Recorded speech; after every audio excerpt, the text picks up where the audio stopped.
You're listening to There Ought to Be a Law, the Center for Auto Safety podcast with Executive Director Michael Brooks, Chief Engineer Fred Perkins, and hosted by me, Anthony Cimino. For over 50 years, the Center for Auto Safety has worked to make cars safer.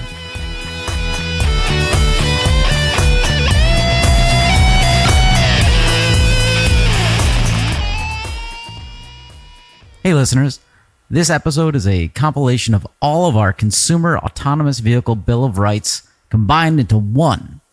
Enjoy. I think this might be a good segue into this week's Tao of Fred. Are we ready for it? I can see he's geared up. Ready to go. He's stretching. This week we're going to expand. Fred's going to expand on something we've touched on briefly last week with the current police chief, and something we're all very passionate about, which is a do no harm standard for automated vehicles. So take it away. You've now entered the Tao of Fred. Thank you. One of the observations I've made over the last couple of years working in this industry is that a fundamental problem associated with AV development is that there is no set of requirements that the AVs need to adhere to when they're being developed and put on the road or put in the face of traffic, jeopardizing people. So we have, in our generous spirit, done the industry a big favor, which is to put together what we believe is a minimum set of requirements to allow AVs to be safely introduced into commerce and into test on public highways. This is a gap that nobody else seems to want to fill, so we have put together what we call a provisional AV Bill of Rights. Now, this is a set of simple standards to which we believe AVs should conform before they are put into commerce or before they jeopardize the public. There's a lot here. I'm just going to go through them quickly, the whole list, and then we'll come back to the fundamental requirement, which is the first one. So these are written as requirements because engineers like requirements. They tell the engineers what to do. For example, a requirement might be a vehicle shall have 4 wheels. That's why you see a lot of vehicles with 4 wheels, because there's a requirement to have 4 wheels.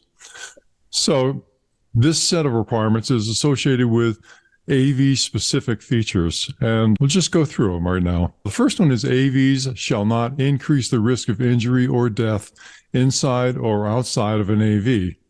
Essentially, they should do no harm before they're allowed into commerce. They should be shown to prove to do no harm. Now, this is not the objective for AVs. This is just the bare minimum standard that they should be able to demonstrate before they're brought into commerce, that they do no harm. Next, AVs shall secure, verify, and authenticate operational commands and external communications. You don't want anybody breaking into your car. You don't want anybody disturbing the directions you've given to the car. If you want to go to work, you don't want somebody else jumping in and saying, no, let's go to the beach instead. These shall not prejudice for or against any group of living persons with respect to any other group. AVs must respond appropriately to emergency vehicle lights, audible signals, and manual directions from police officers and Good Samaritans without endangering either those third parties or vehicle occupants. AVs shall not be programmed to violate motor vehicle laws. AVs shall expedite first responder safety and safe recovery of persons injured or killed after a crash, including providing means to readily render vehicles safe for first responders, second responders, and bystanders. AVs shall safely transition between political boundaries without increasing risk of injury or death. AVs shall automatically, during safety inspections, confirm the validity of installed software and firmware versions for that vehicle, and assess and report nominal capability and/or failures of safety and life-critical features that are not visually verifiable. AVs shall include a foolproof capability to expedite safe egress on demand of its occupants. AVs shall not sell or distribute personally identifiable information of any person to any third parties without their explicit consent. AV manufacturers, their agents, representatives, and dealers shall assume legal responsibility and liability for safe AV operation. In no case shall a vehicle occupant who is not actively driving an AV be held responsible for the actions or consequences of its automated controls. AVs shall collect and report operational data to support research and development to improve safety, performance, and reliability. Finally, AVs shall not increase the transportation sector environmental burden over their design lifetime. Now, this is a lot. that's what I was saying. Yeah, it is a lot. And we're going to cover these in more detail over time. Today, we'll just talk about the first of those, which is the AVs shall not increase risk of injury or death outside of an AV. This is a global standard. So where does that come from? Basically, the NHTSA, National Highway Transportation Safety Administration, in 2017 published a report which established that, with respect to fatal crashes, a vehicle fault as a critical factor in those fatal crashes only occurs 4% of the time. So what does that mean as a critical fault? We talked about this last week. A critical fault, or critical factor, not fault.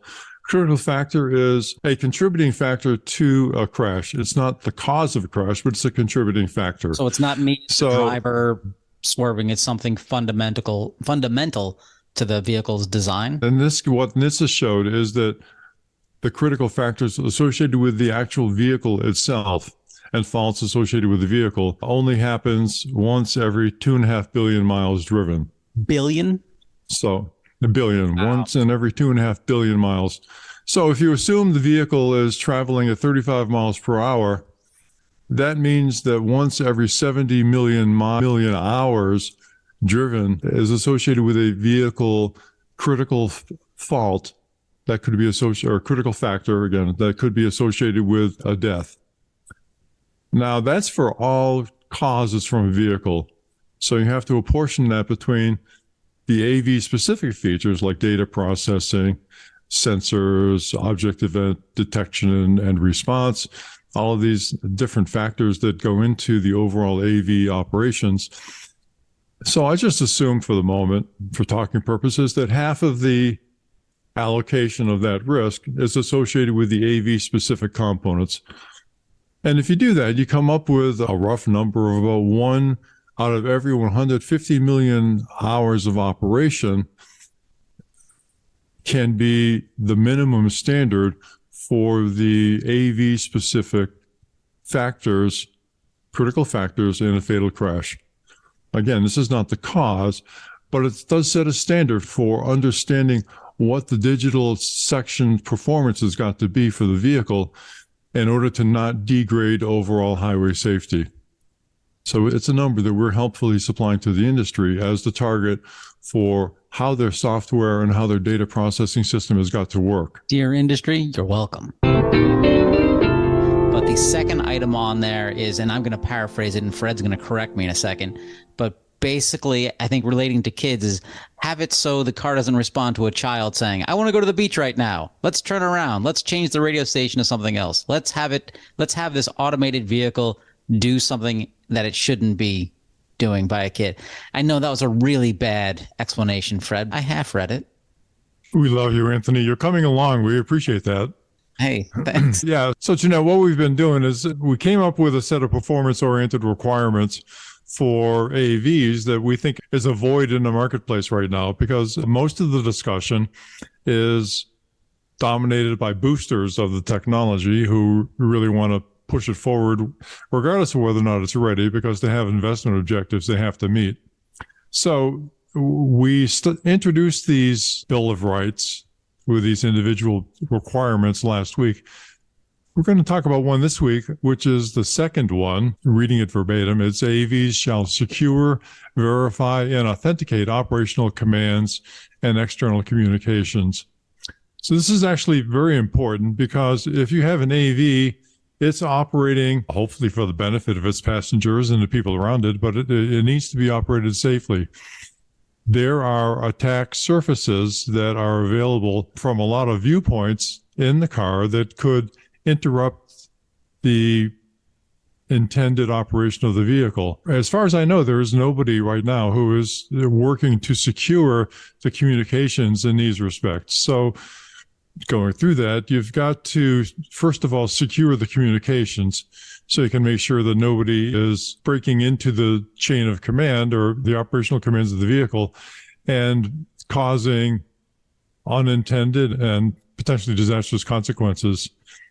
But even after you've secured it, you need to verify the communications, because if you're listening to the radio and it says, I'm going to Kansas City, you don't want the vehicle that's operating on voice commands to decide, well, all right, I'm going to go to Kansas City instead of the Piggly Wiggly. That's very important to verify the actual information that's coming in and make sure that it's actionable and appropriate. And third is you got to authenticate the operational commands. You could have a lot of people talking in a car. You could have a lot of people sending commands from different perspectives. How does the vehicle know who is the authorized person? In the case of your horrible experience, which makes me verklempt just to think about it, but somebody took over your vehicle who was not supposed to take over your vehicle, and a really bad thing happened. This could easily happen in an automated vehicle if there's no way to authenticate the command for the vehicle. How do we know who the person commanding it is, in fact, the right person to be commanding that vehicle?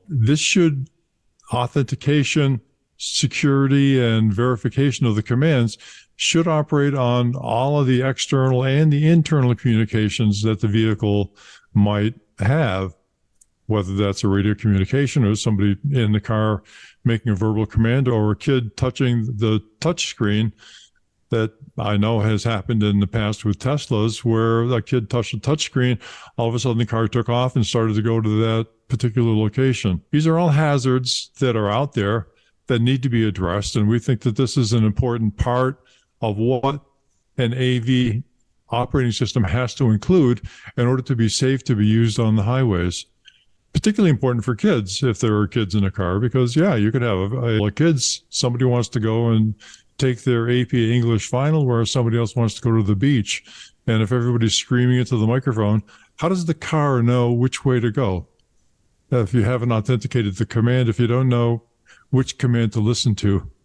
I think this is a technically very challenging thing to do. It doesn't mean it shouldn't be done. It just means that there are a lot of challenges ahead for the AV design and implementation that I think really need to be addressed before they can be considered safe to use on the highway.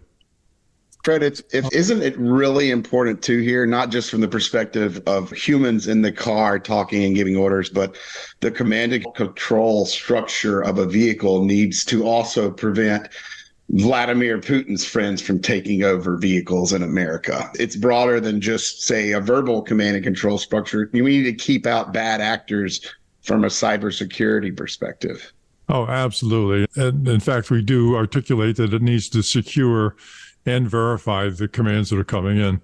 That includes both cybersecurity as well as could be somebody walking down the side of the road as you're getting into the car who is doing something, or it could be a malicious actor who's got an iPhone that is tapping into your car through any port on the attack surface. There are places in the car that are using Bluetooth technology to communicate between portions of the car and the car central processor. For example, the air pressure sensors that are inside of the tires, they have a wireless connection to the rest of the vehicle so that they can send the information about the air pressure. That is an attack surface. Somebody could break into that and have a spurious command. You would like to have an air gap between the entertainment system and the operational system. This doesn't exist. People have in the past taken over vehicle control by breaking in through the communication system and the entertainment system. So there's a lot to be done on securing this. The problem that we see right now is that there's no requirement for companies to do this or to even address it. There's nothing in the SAE, Society of Automotive Engineers, reports or information, J3016 is typical, that says you need to do this. There's nothing in the ISO standards that say you need to do this. We're active in trying to help develop these standards as well, but we think, again, that we need to be on the offense here and say these are minimum standards, not maximum standards, but minimum standards for what's required before these vehicles should be allowed to operate on this. I think I'm going to take some inspiration from Jeanette here. And because I don't really know what it takes to get this done. And you said, Jeanette, when you started your organization, you didn't really know what it took to accomplish these things. And the more you knew, the harder it became.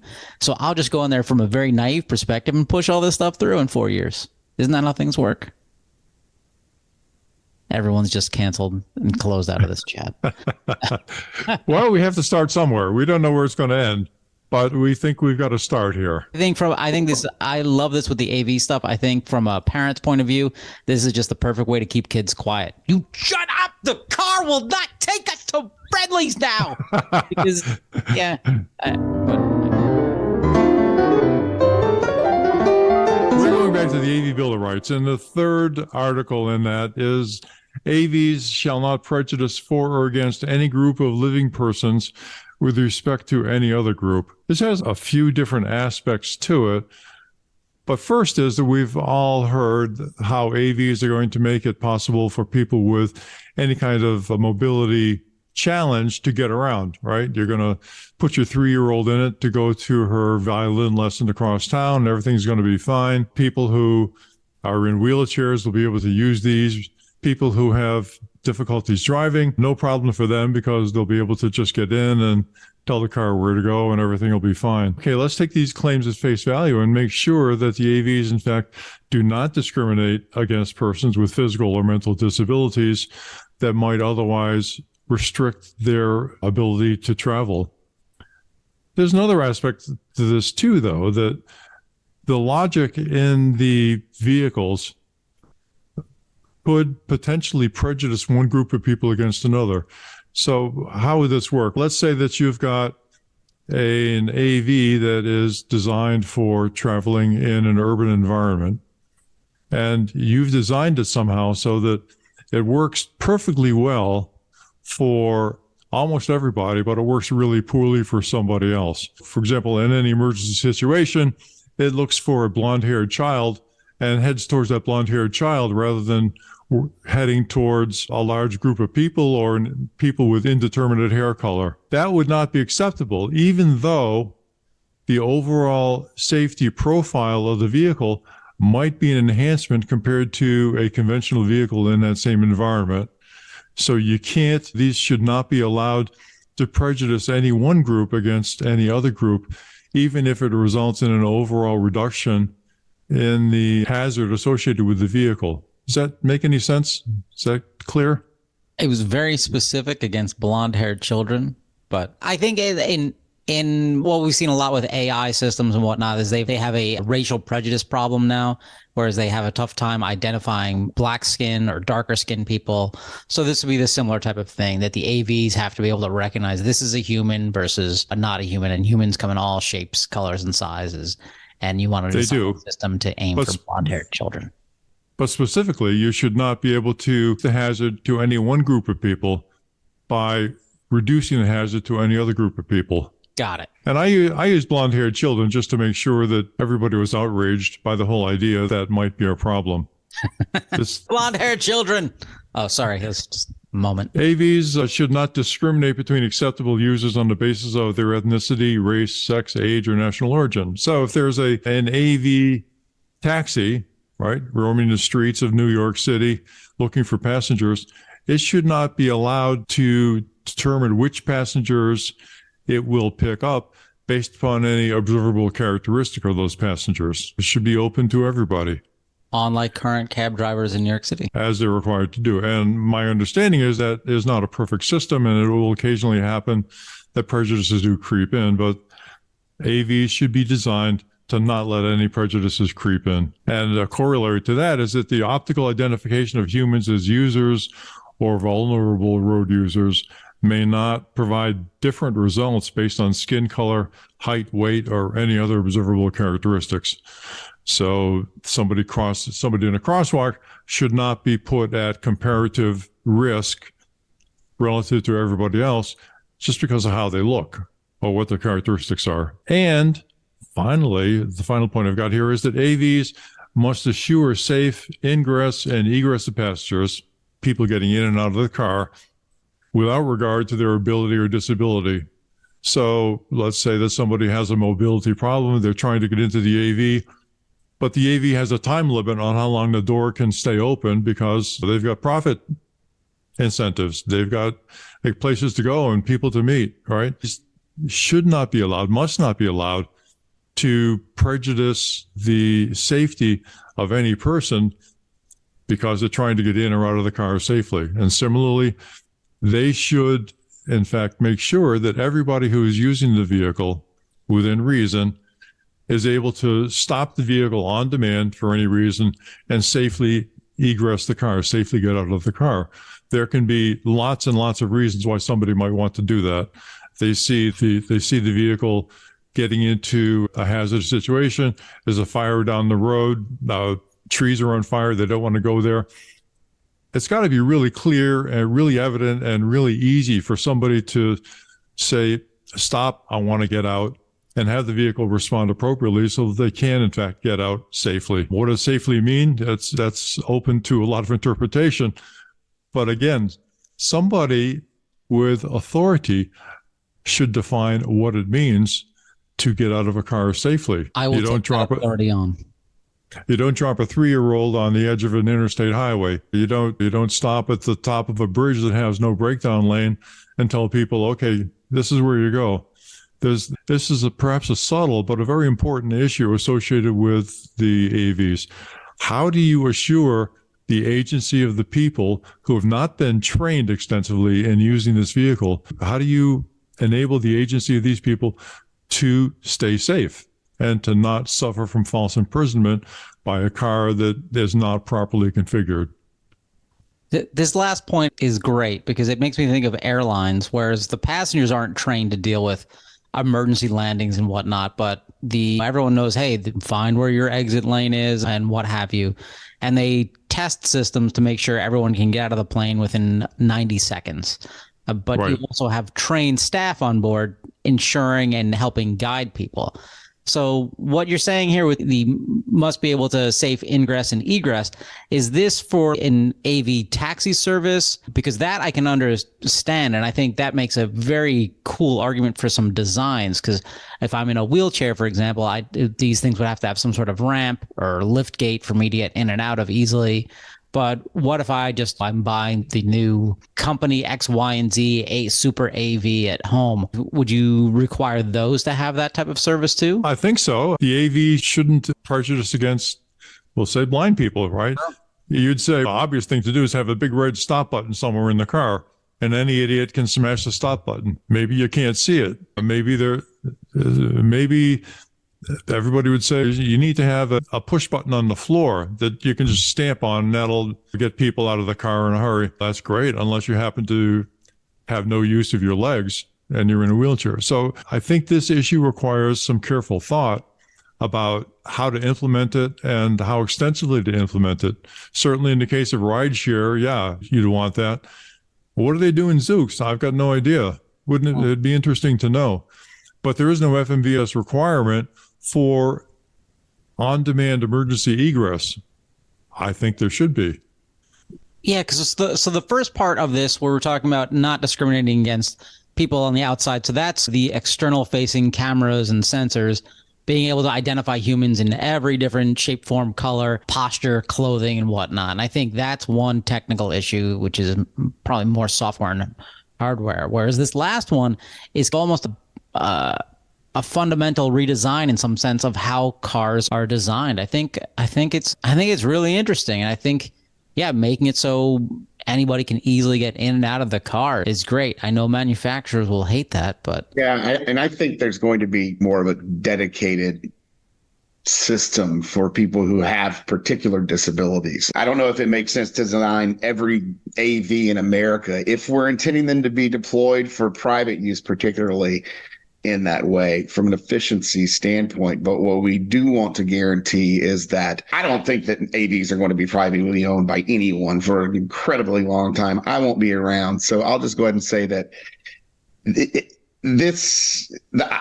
when AVs do come in the next 20 years, they're going to be owned by a company and parked in that company's garage. They're not going to be in your driveway, and they're going to need to make enough vehicles part of their fleet that can serve disabled communities well and give them the same level of service that everyone else gets in autonomous vehicles. And until they can do that, we're going to still have a lot of questions about AVs. They've really been pushing their ability to help the disabled community with this in their entire lobbying approach across the states and the federal government. But I'm still looking for a use case where an autonomous vehicle is better for a disabled person than having an Uber or a taxi driver who can assist you in and out of the vehicle and possibly even to your door. I haven't seen that yet. And so I'm not completely convinced by a lot of the arguments made by the industry around this right now. I think that they're using the disabled community as a shield and as a boost to their lobbying abilities. No, I completely agree with you. And consider the simple case of somebody who doesn't have use of their legs, who is trying to get to the airport to take a flight to some other place. They may have luggage. So how does the AV handle the luggage? Is it just going to leave it by the side of the road, or how do you do that? So there's a lot of considerations, and there'll be a lot of pragmatic considerations and discussions between here and there about how to do it, how extensively to do it for whom. But I think that as a principle, I think it's very clear that the AVs shall not prejudice for or against any group of living persons with respect to any other group. Tao of Fred. Well, thank you and good morning, world. Again, Tao of Fred. So we're talking. We don't know what time people are listening to this again, but hey, good morning, world. Oh, what is the hello world? We'll stick with the programming. I'm sorry, standards. I shouldn't interrupt. So we've been going over the AV Bill of Rights, and we've covered 3 of them in the past. So we're going on to the 4th item now, and the 4th item is AVs must respond appropriately to emergency vehicle lights, audible signals, and manual directions from police officers and Good Samaritans without endangering either those third parties or vehicle occupants. This seems really obvious, but, police officers are still giving out tickets for failing to move over into the left lane when they're stopping people.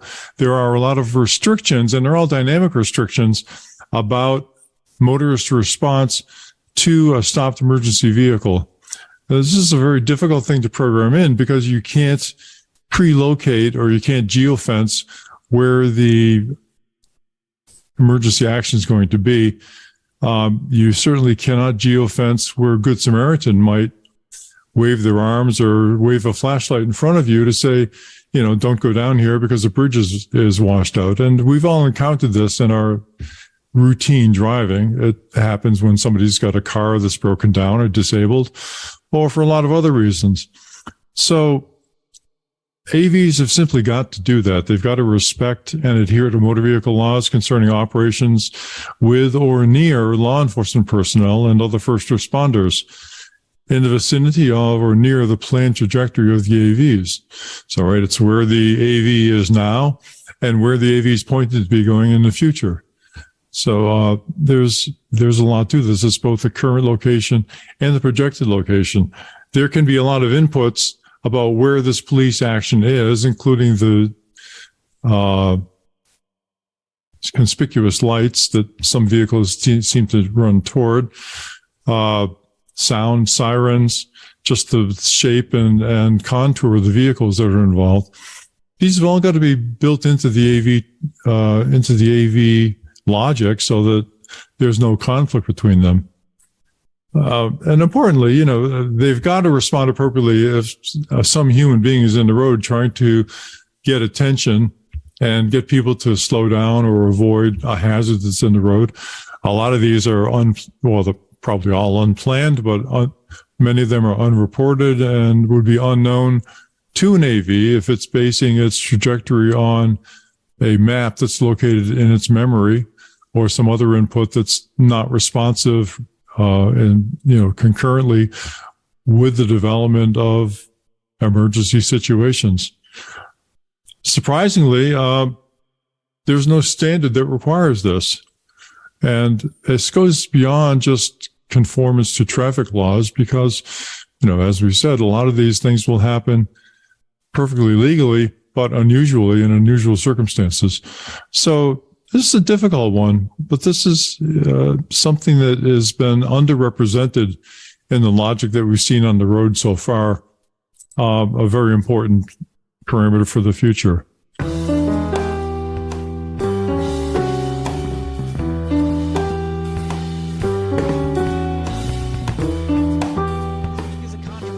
This is one that I'm going to disagree with to some extent. This is the AV Bill of Rights. This is AVs shall not be programmed to violate motor vehicle laws. Now take it away. This is my forward-looking statement, but I don't think AVs are as good as people driving cars. And even if people are allowed to hedge the laws a little bit, I do not think AVs should be able to do that because as soon as you enter that universe, you've got to say, how far can you stretch the laws before it's acceptable? I think the line in the sand should be, you cannot violate motor vehicle laws. And so let me geek out a little bit here and give you one example why. Let's just think about speed limits. Okay, robots can do a better job than humans in factory operations. If you want to make a piston that has very tight tolerances, there's nothing better than a well-programmed machine to do that. Human beings cannot do that. Back when I was a kid, the tolerances that were acceptable were 1/1000th of an inch, or what we call a mil. Now they're routinely manufacturing production parts to 1/10,000th of an inch. Now, people often tout high tolerances as equal to good, but somebody once pointed out to me that a good machine is designed so that you can make it work with loose tolerances. I won't get into that, but that's a good point. But driving a car is not like making a piston in a factory. So there's a lot of variables. And one of the things that is really important is, if you remember your physics, coefficient of friction. Okay. Coefficient of friction relates to how much force, in the particular case of cars, can be transmitted from the car to the pavement by way of the tires, right? So if you have a high coefficient of friction, you have a lot of force, you have a lot of control. If you have a low coefficient of friction, you have less force, less control. So let's think of the example of hydroplaning. Now, many of us experienced drivers have experienced hydroplaning at least once in our driving history. And what happens with hydroplaning is you hit water, and because of your high speed, you're actually floating on the surface of that water, no longer contacting the road surface. Your coefficient of friction drops essentially to zero. You have no control over the car. You're skating on the surface, and that's not what cars are designed to do. Once you've done that and you survive the experience, you get very cautious about approaching situations where hydroplaning might occur because it's not a good thing.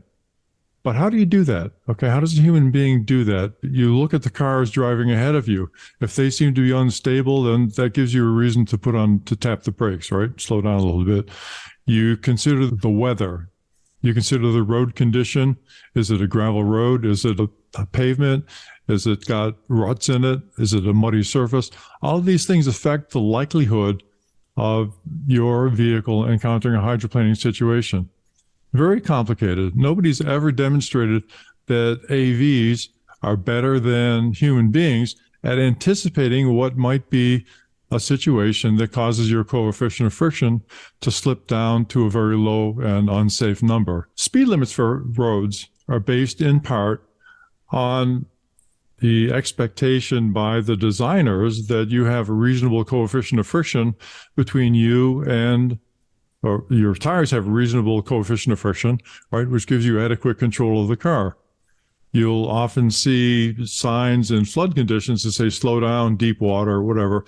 That's to affect hydroplaning. If your AV is mindlessly exceeding the speed limit and it does not anticipate all of these things that come naturally to human beings, you can very easily put yourself in jeopardy because you have allowed, the vehicle has allowed itself to exceed the posted speed limit. or in fact, a posted speed limit that may be on a sign that's transitory or showing up only to the people who are able to read English language. So anyway, that's a long way of saying that there are a lot of examples where exceeding the speed limit, which a human being might do, given their awareness of the road and their experience on the highway and all those kinds of things, would be a really bad idea for a self-driving vehicle to do, because it could encounter situations that are simply not designed to and could never be designed to anticipate. Let me jump in, because there's a go. couple spots where I think speeding is fine. One, and Navy will have to deal with the situation where there's somebody on the road who's driving erratically. You can't tell if they're drunk, they're not paying attention. And so we all speed up to get away from that person, or because they could be driving slow and erratically, and you just try and get away from them. You're on a highway. So you'd want AV to do that. And the second reason is I have to poop. And that's a serious situation where I need to get to the nearest bathroom as soon as possible. I need to poop. Let's go really fast. You're accepting the jeopardy of your life versus dirty underwear. That's a choice you are free to make. Let me give you another example, though, as a counterexample. Let's say that you have a nail in your tire and you see that nail, or you see the tire is soft as you're getting into your car. As a human being, that's a situation you need to rectify. You know that you can get the tire fixed. So you would probably limp into a repair station, get the nail pulled, get the tire repaired, do that, okay? If you are an AV that's merely programmed to drive at the speed limit or exceed the speed limit, you may have, and you probably would have, no awareness of the imminent hazard due to the nail in your tire. Okay, so another situation where excessive speed, even legally posted speed, might present a real hazard to your operation or the safety of the operation of the vehicle. So, yeah, there are situations where you need to get away. They're very rare.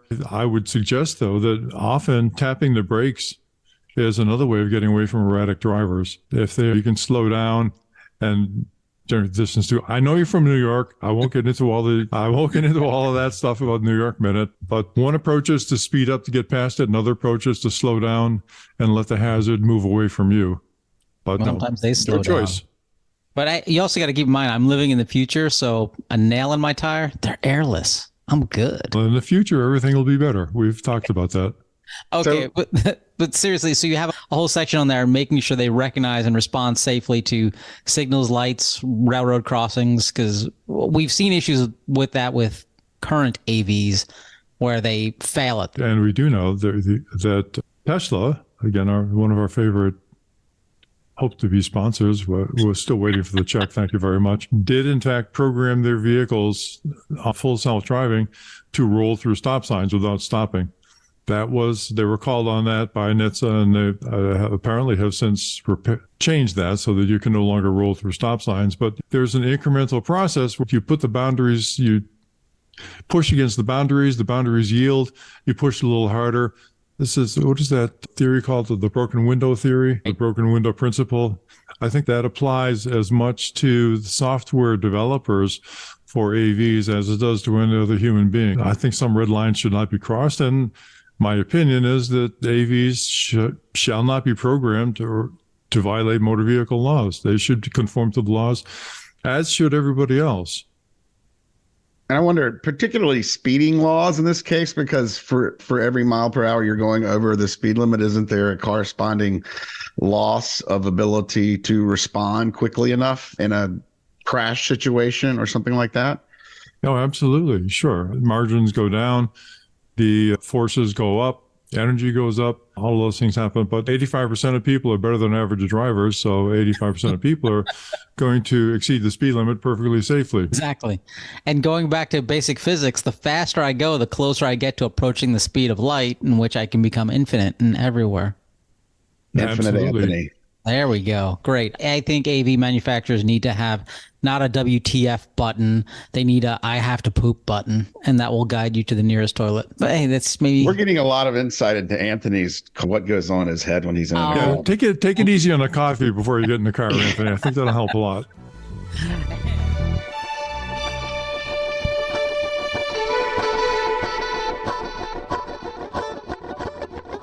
This week, the basic principle is AVs shall expedite first responder safety and safe recovery of persons injured or killed after a crash, including providing means to readily render vehicles safe for first responders, second responders, and bystanders. So that's a mouthful. What does all that mean? These need to be designed so that they don't kill people after a crash. People assume, and I think rightly, that there will be crashes associated with AVs. AVs have a lot of complex design features. We talked earlier today about some of them having integrated battery designs, some of them having modular battery designs. All of these have their own way of connecting to the vehicle electrical system.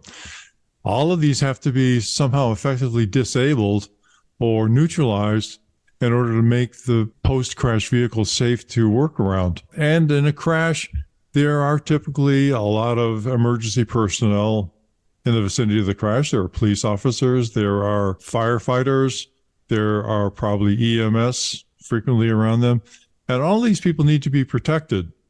So what have you got to do? My opinion is that what you've got to do is you need to include and conspicuously display markers and instructions that allow first responders to expeditiously immobilize and render the AV safe. It's not ever going to be appropriate for a firefighter to have to carry 1,500 pages of reference material that they need to look at before they get into a vehicle and try to save somebody's life. If the vehicle is on fire, they've got to act very quickly. So there should be a standardized approach that marks these vehicles and says, pull this lever to break the electrical contact, or don't cut here because you have a power cable. There's a lot of hazards associated with EVs that need to be covered, need to be readily visible to the emergency responders so that they don't get killed and so that they can effectively save the people who are inside the vehicle. So the corollary of that is AVs must provide easily understood markings and instructions to render the vehicle inert and safe for towing or carriage and or storage after a crash. Many EVs, many electric vehicles have reignited after a crash, or first of all, they have ignited after a crash because of the battery contents. We've talked about EV fires in the past. Many of these vehicles will reignite hours or days after a crash due to some defect that takes a while to build up, or a short circuit, or something happening in the batteries. Sometimes these batteries will be spread all over the crash scene after an EV crash. There's a lot to this. Somebody has got to step up and say, okay, we're going to make it easier for people to save the lives of the people in the car and make sure that these vehicles don't burst into flames when they are towed to a storage lot. Or if they are going to burst into flames, we need to make sure that the people towing them understand that and can effectively sequester them so that they don't cause a conflagration.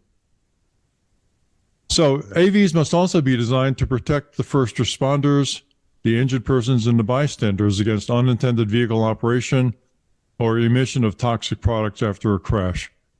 So I think the protection against unintended vehicle operation is obvious to most people. We have, again, going back to our friends at Cruise, the experience of an EV trying to run away from police who are approaching the vehicle. That's runs counter to this principle. But one of the lesser known parts of the whole situation is that a burning lithium ion battery emits chemicals that are in the same chemical company as sarin nerve gas, called organophosphates. And this is a potential hazard not only for the people in the car where the battery is burning, but also to the people around the car who are trying to save the people who are inside the burning car. There's been no discussion in the public that I know of, and certainly nothing by NHTSA, concerning the chemistry of batteries and the emission of toxic products as the battery burns. I think this is an area that's ripe for investigation. Finally, the final point I've got, and it's probably a much longer list that we could go through, but this is an interesting one because it runs counter to all of the libertarian beliefs that people are talking about for electric vehicles, how they save you and make you independent and do all this.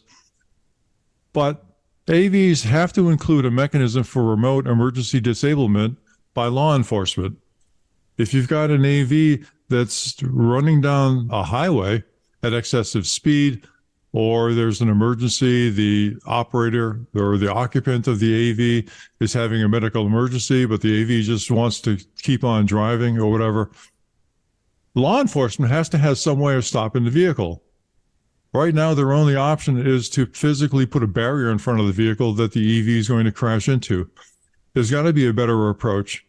There's got to be some way for law enforcement to be able to intervene and stop the operation of a self-driving vehicle in order to save the lives of the people who are inside the vehicle or to save the lives of other motorists or bystanders.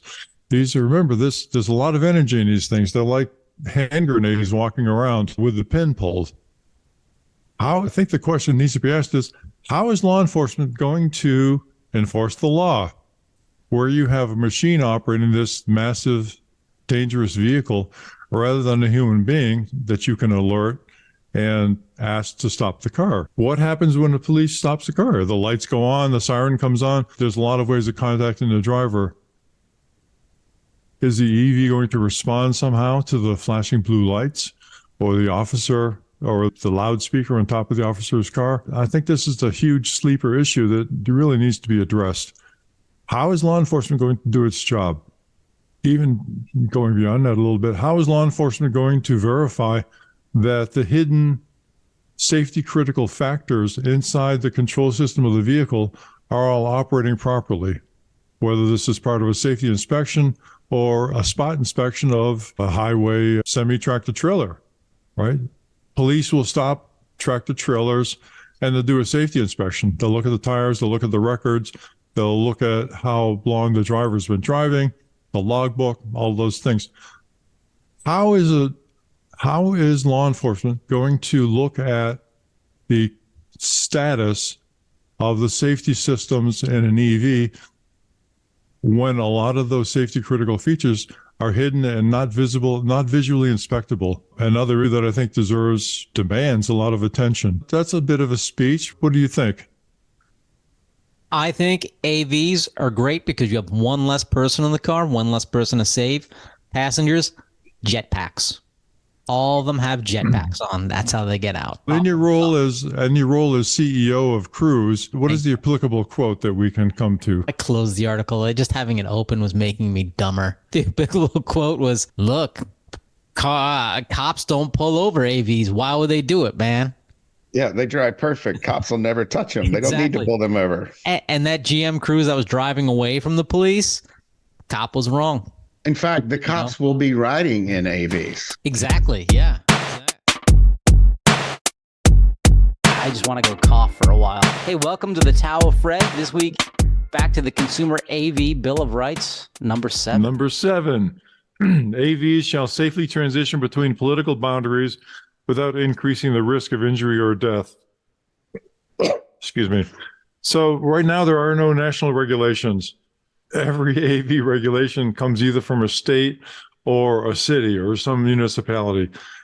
There's no reason to expect them to all be the same. So how would this manifest itself? An obvious example is if you're driving from Ireland to France, right? You put your car in a ferry, and when you go from Ireland to France, you find out that people are driving on the other side of the road. You're gone from right-hand drive to left-hand drive. Is your car going to be able to do this? Clearly, if your AV is only set up for right-hand driving, you're going to have a problem at one end of that trip or the other. So that's the most obvious example. There are some other examples. Cities may have different map requirements for AVs that are operated within the city. They regulate the resolution of the maps and how often they have to be updated and all those kinds of things. So if you're living in Cincinnati and you drive over to Louisville, are the map requirements going to be the same? Hard to know. There's no regulation that does that. And if you don't have the right map regulations in place, you could be violating the law, and you also could be endangering the people around you. Another example is intersection designs. Right, many of us have driven through New Jersey and have experienced the famous New Jersey jug handle intersections. Completely different construction and operation from almost any other state. Is your AV going to be programmed to understand the jug handles in New Jersey as well as it handles the normal four-corner intersections that you're going to find in other states? This is a consequential decision because if you're trying to make a left turn from a road that has a jug handle on it and your car doesn't understand that, you're going to be smashing into oncoming traffic that is unregulated. Just real quickly, I'm curious because I'm thinking of New Jersey on and off ramps, and when you switch from one highway to another, sometimes it's very short between you getting out of your lane or else you're stuck in that loop again. And human drivers sometimes are jerks and don't allow you out of that lane. What are they going to do with autonomous vehicles? Are they stopping on the road to wait for enough time? Because I'm thinking in my head, as a human driver, you have to drive pretty aggressively, and the only way to safely merge sometimes is to go well above the speed limit. Yeah, no, that's a great point. Just an aside. Particularly if your AV is designed to never violate motor vehicle laws. So that could be a problem. We've heard reports from Arizona where people are running some AVs and test tracks or actually on city streets that some people are making a sport out of harassing the AVs because they know there's no human driver in it. So they'll bump into it, harass it, get close to it, do all kinds of things to interrupt the AV operation. So that's a real issue. Another issue, one state may not require sensible technology that enables law enforcement to interdict out of control AVs, right? So this brings up a lot of issues, but if you think of it, let's say an AV is speeding down the road at 80 miles an hour and the driver is asleep. The police have to interdict that, right? Somehow, some way. Right now, their only option is to block it by putting their own bodies in front of it. But let's just posit that one state may require the technology that allows the police to stop that remotely, but another state does not. How is your AV going to respond when it crosses the state line? Are you going to have to, as the AV developer, design for the maximum interdiction by police for all 50 states and foreign countries? Or are you just going to punt on that one and decide to do nothing? That's interesting. Are they going to be required to have state-specific software? Yeah. And is that? I would assume there will have to be some state-specific, at least maybe not entire software packages, but in the code, they have to distinguish between, say, in one state, you have to pull over a lane and slow down to 25 miles per hour if there's an emergency vehicle on the shoulder. In other states, you may only have to slow down. You may not have to move over to another lane. There's going to be tons of these different scenarios, I think, where state laws have diverged that have to be accounted for. Is it going to be set up so it's going to prevent me from driving to a different state because I don't have the software? What question? We don't know. It should be, Anthony. Nobody's nobody in a position of authority has addressed that. This is another one of those huge issues that's just been left lying on the road, and the AV developers are probably hoping to just overwhelm the world with incompliant or non-compliant cars before people address it. Another example, and we've seen this in San Francisco, right? The AVs don't do very well in areas where there's emergency action going on, particularly firefighting, right? They're running over hoses, they're not stopping. So it would seem that at some point in the future, a city would require some kind of signal or some kind of way of interacting with the AVs that forces them to avoid areas where there's a police action going on or firefighting action going on. That's probably going to happen at the state level, if it ever happens, or the city level, but it's inconsistent with probably other cities that don't go to the trouble of doing that. A national standard would be good. But both of these issues, this one and the law enforcement interdiction, bring up a lot of civil rights issues. They bring up a lot of equity issues associated with police being able to stop vehicles.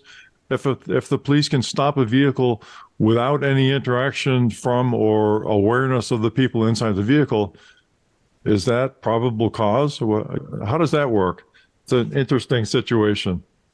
One other example I will throw in here is that a lot of municipalities are connected by ferries. Some states are connected by ferries.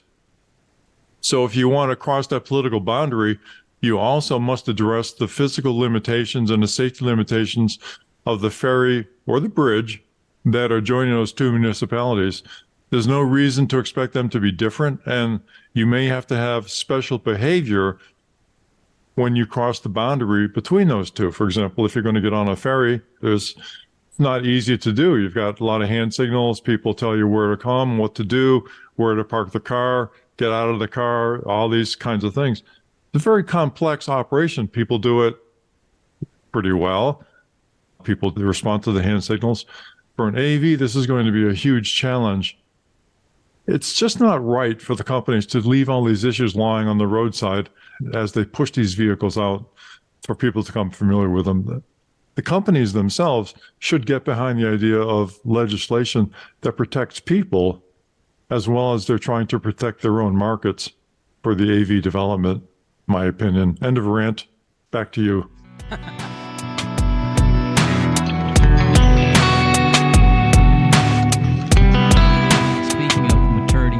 Engineers, let's go into the Tao of Fred as he discusses the Consumer AV Bill of Rights, number 8, safety inspections. You've now entered the Tao of Fred. Thank you. It's a burden to be considered the mature part of this trio, but I'll try to step up the best I can. I'm being ageist. So this particular principle is very important, and it's a sleeper issue that has received very little attention from my colleagues in the industry regulatory community. During safety inspections, AVs shall automatically confirm the validity of installed software and firmware versions for that vehicle and assess and report nominal capability and/or failures of safety and life-critical features that are not visually verifiable. So where does this come from? If you have a safety inspection or if you're a state police officer pulling over a heavy truck for safety inspection, you do a visual inspection. You walk around, are the tire treads deep enough? Are things falling off the vehicle? Are the headlights falling off? Show me your logbook. Do all these things. There's a lot of inspection tasks that you do visually.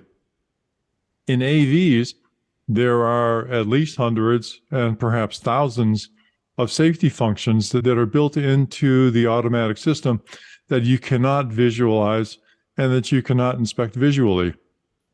All of these are important because they're either, by definition, safety critical or life critical. And if the AV is operating completely automatically, essentially every one of them is life critical.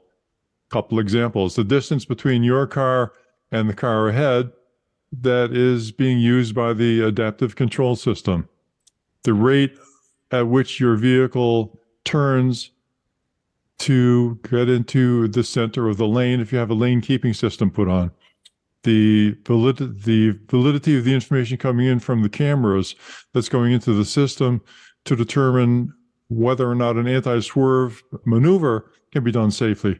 And on. As you get into the more complex automated vehicles, you just add on more and more safety critical features. If you want to investigate a collision involving one of these vehicles, it's very important to lock down the configuration and to understand what is in the software that is controlling the vehicle. This is a fundamental part of every accident investigation I've ever been involved with. It's not included in any of the AV logic or regulations that I've become familiar with. Has somebody tampered with your vehicle and put in software that you don't want to be there? One of the news articles this week talked about thieves breaking into a system by removing a headlight and tapping into what's called the CAN bus in your system that integrates all of the electronics. If you have a configuration map and you can look out and say, this is not the configuration that's supposed to be there. All of a sudden I've got another electronic control unit attached to this vehicle. And what the heck is this all about? You are then in a position to reject that intrusion into your vehicle. But if you're not tracking the configuration of the vehicle, you'd never know. You do a safety inspection, Do you know that the software that's driving the vehicle is in fact the software that's supposed to be driving the vehicle? And if a police officer pulls over a heavy truck, the automated trucks we talked about earlier from Aurora, how do they do a safety inspection unless they can have some insight into what the software driving the truck is doing and whether or not all the safety functions and safety performance indicators that we talked about earlier are in fact operating within the environment and within the safety limits that the designer has imposed on this. This is very complex. It's a very complex system. NTSB, when they investigate a crash or a transportation anomaly, however you want to think about that, needs to lock down the configuration. They need to understand what it is, what are all the causal factors that can be contributing to this crash event, and are there systematic defects that they need to address in order to make sure it doesn't happen in other vehicles. It's fundamental that they need to be able to look at the software configuration and the safety performance indicators and whatever else is associated with the safety case for this vehicle to determine, number one, what it is, number two, has it been tampered with, number three, if it's the original configuration, do they need to address the safety limits within which this software function operates? This is not easy stuff, but fundamentally, getting back to this original issue here, that during safety inspections, on demand, AVs have got to be able to divulge that information and report it out to somebody, typically through a CAN bus that, or the OBD that you can use for routine diagnostics on the vehicle, so that they know what's in the vehicle, what's working properly, and even more importantly, what's not working properly. And one other item associated with this, if you are in an automated vehicle and you're driving down the road, fat, dumb, and happy, reading your book and doing whatever you do in that car, you need to know rather quickly if some part of that safety environment becomes defective. Let's say a bird flies into your camera or a critical camera, or the many things that can happen in a complex computing environment don't happen the way they're supposed to. Network problems, single event upsets, lots and lots of things can happen. You, the occupant, need to know very quickly that things are not okay, that things are not copacetic, and put yourself in a position to stop the vehicle and get out if that's what needs to get done. These are all related issues. Addressing the uninspectable safety critical features that are in a vehicle is something that the industry needs to step up to, and something that needs to be available to regulators and to law enforcement so they can verify that these cars in fact operate the way that they should and they're operating safely because of their current configuration. Does that make sense? Yeah. And I would say the status quo right now is that this type of information is not available to people that are on scene or investigators or safety inspectors. They have to, in many sense, they have to either work with the automaker, as we've seen NHTSA and NTSB have to do with Tesla, or they have to re-engineer the system somehow to figure out what's going on, which is really not an option. So manufacturers are probably not too keen on any changes to this. And I think what we'd like to see is some type of standardization that allowed investigators, inspectors to access the critical safety items that need to be inspected on a vehicle without all of this manufacturer kind of secrecy. They're hiding this. There's a reason to keep these systems safe from a cybersecurity perspective, but there's also very good reasons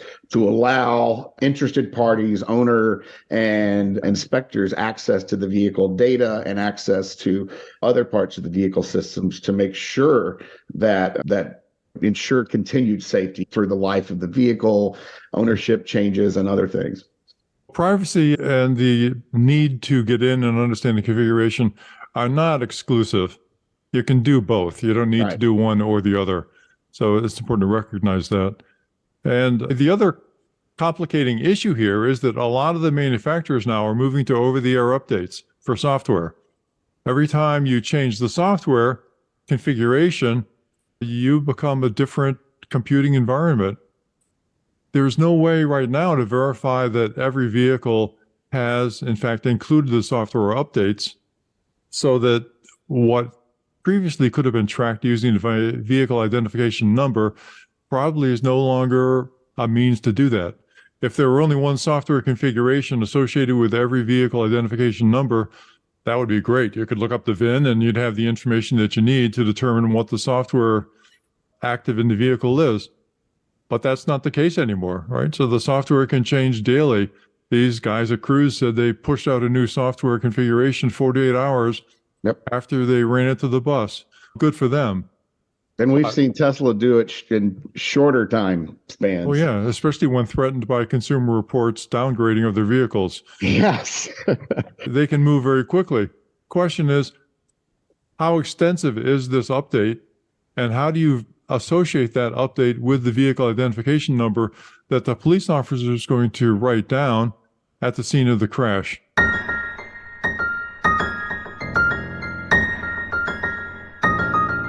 This week it's item number 9. I love this one. This is actually my favorite one. AVs shall include a foolproof capability to expedite safe egress on demand of its occupants. Example, a big red stop button. I like it.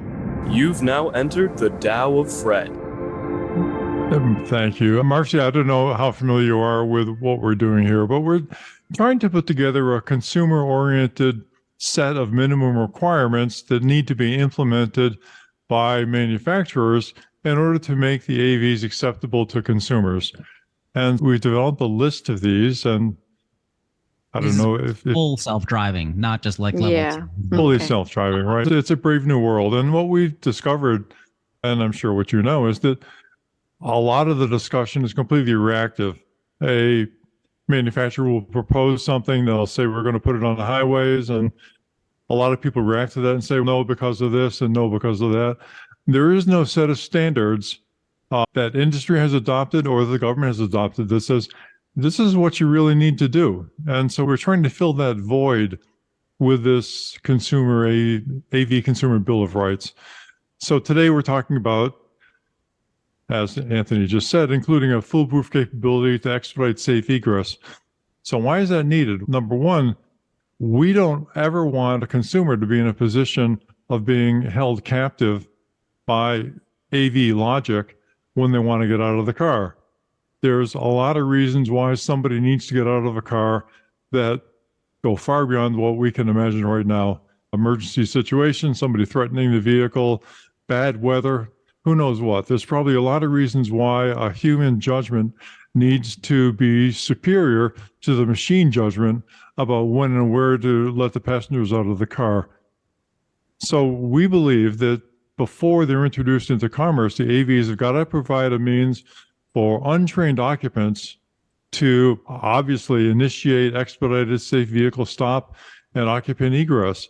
So you can think of a big red button that you want to stop. You can push that and the car will say, okay, I understand. It pulls over to the side of the road, lets you come out. Also, the car does not stop on the top of a bridge where there's no breakdown lane to let you out there and say, okay, you're on your own. So it's got to be able to find a way to a safe spot to let you out. Also, a big red stop button isn't going to do somebody who has vision problems a whole lot of good. So there's a lot of talk about use of AVs to expand mobility for people who are otherwise challenged in mobility. But they've got to accommodate the needs of these people as well as the needs of a normally sighted person or a person with normal motor control, if they're going to expand the envelope of users to include this expansive group that has been so often talked about. So the emergency egress has got to address the physical or mental limitations of its passengers. Also, if you're sending your 3-year-old off to the violin lesson in an AV and you've just plugged in your credit card and off they go, you got to make sure that the car is compatible with the capabilities and judgment of a 3-year-old to get out of the car if they need to do that. You just invented a whole new horror genre. Cars that kidnap. 2020 is going to have a whole series on this. Yeah, thank you. I didn't know I was that creative, but I like that idea. Ultimately, the AVs must never falsely imprison a person for any reason. If they want to get out of the car, if they need to get out of the car, if they need to stop the trip for any reason. So we think this is a modest and easily achievable goal before the AV enters service. Maybe not easily achievable. It could be difficult, but it needs to be done because that is something that every person right now who's riding in a conventional vehicle basically has access to. I don't feel well. I'm going to throw up. Okay, let's go to the side of the road before you do that, Charlie. And I'd prefer that you do that outside of the car rather than inside. Simple things and complex things. But it all relates to that same initiative that you've got to have the consumer, you've got to have the person inside the car in control of their presence within the car for whatever reason. I've gotten a surprising amount of pushback from other people in the regulatory community about this, saying it's not easy. We can't really do this. That's fine. If it's not easy and you can't do it, then don't put the car on the road that's going to endanger the occupants.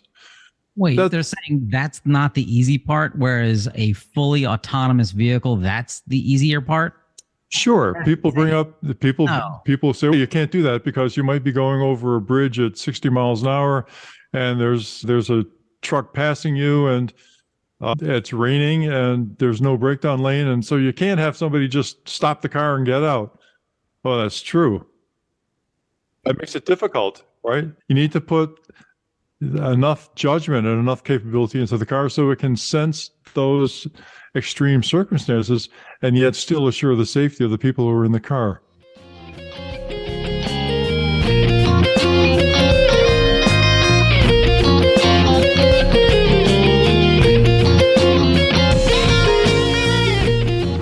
Yeah, this week, the Tao of Fred, it's the Consumer AV Bill of Rights number 10. You've now entered the Tao of Fred. We've been going through the Consumer Bill of Rights because, in general, the entire conversation about self-driving vehicles has been dominated by the manufacturers, and the rest of us have been pretty reactive to it. So we've gone ahead and put together some standards that we think are the minimum standards that should be implemented before any of the AVs are allowed on the road, as useful for public interest groups like ourselves, as well as perhaps people who are generating regulations for these vehicles. This one this week is that AVs shall not sell or distribute personally identifiable information of any person to any third parties without their explicit consent. We think this is a sleeper issue because a lot of the mobility modeling that's been done is associated with self-driving vehicles for hire rather than to be owned by an individual. And if you do that, you've got to charge for it, and that would probably use a credit card if somebody is using an AV for hire. If you do that, in any case, you're generating tremendous amounts of data in the AV. How fast you're going, where you're going, when you're going, who is with you, perhaps. You've got video coming into the car. You've got video going out of the car. AVs, they're just generating tremendous amounts of data that can reveal intimate details of your passengers' private lives. These intimate details can be released. No, it looks like we're losing Fred. Fred, your internet connection's dying. I think Facebook. These would be intimate details of the type that the folks at Tesla were looking at a couple of weeks ago from their vehicles. Yes. I don't know. They were intimate. That's why it dropped off. Yeah. I think. Anyway, intimate details that, state. Am I still on? Am I still bad? Oh, it looks like it's getting better. You might want to cut your video. That might help.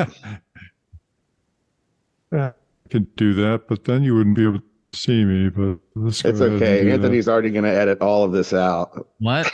Oh, that's a lot of work. All right. So is this better now? Yes. Okay. All right. So you're talking about selling intimate detail. Look at this. I can't even. I'm so much editing this week. Let me just Safety All right. details. So we got the lead in, right? AV shall not sell or distribute. Oh, yes. We were right at the part of A lot of video going in, a lot of video going. in details. Yes. Was All where, right. where you You stopped. giggled So like a- AVs will generate a tremendous amount of data in any case. Where are you going? When are you going? What are those intimate details? Who are you visiting? When are you visiting them?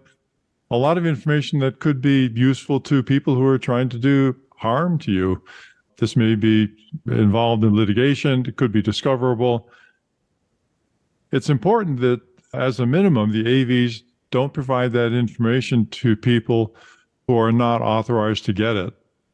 Under court order, yeah, you're going to do what you need to do, but you don't want to release that information to anybody without appropriate court orders.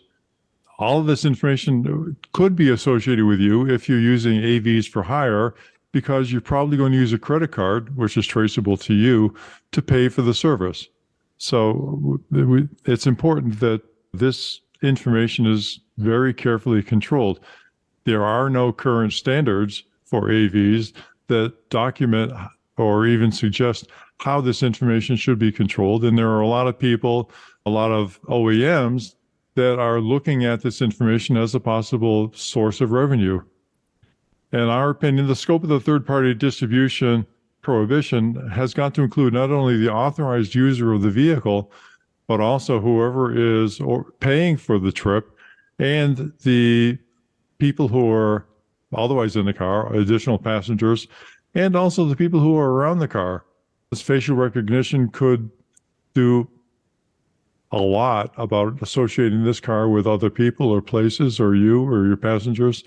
We really need to assure that the consumers are protected from the illicit or unauthorized use of this data.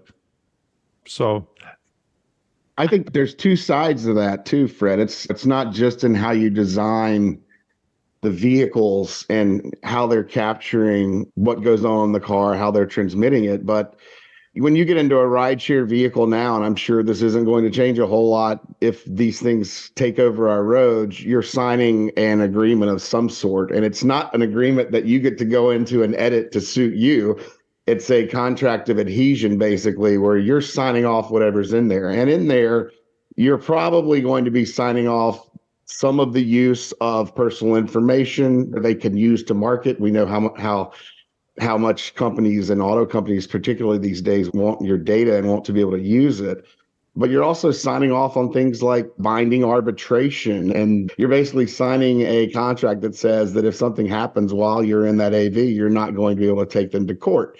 So there's a lot of issues here. It's, in some ways, this type of structure, who this data is going to, is baked into the contract you agree to at the time you hop in the vehicle. So there's definitely some great care that needs to be taken in this area. I love this one. I think it might be the hardest one, though, as Michael was saying.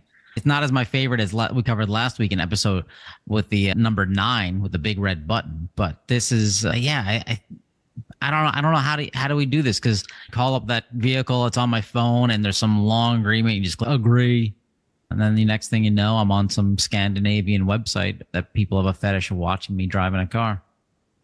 sure, especially if the video is available to third parties with your consent. We know that Tesla's casual about the videos that are being generated within the Tesla vehicles and putting them out to third parties, but certainly viewing it in the lab and having a good laugh at people picking their nose as they wait for the light to change.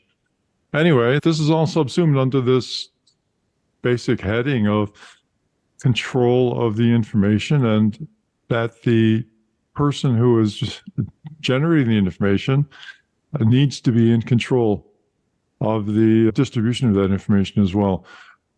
Michael is correct that this has got to be handled at the state level, or is this something that people talk about at the federal level, or where does this go? Where do we go with this?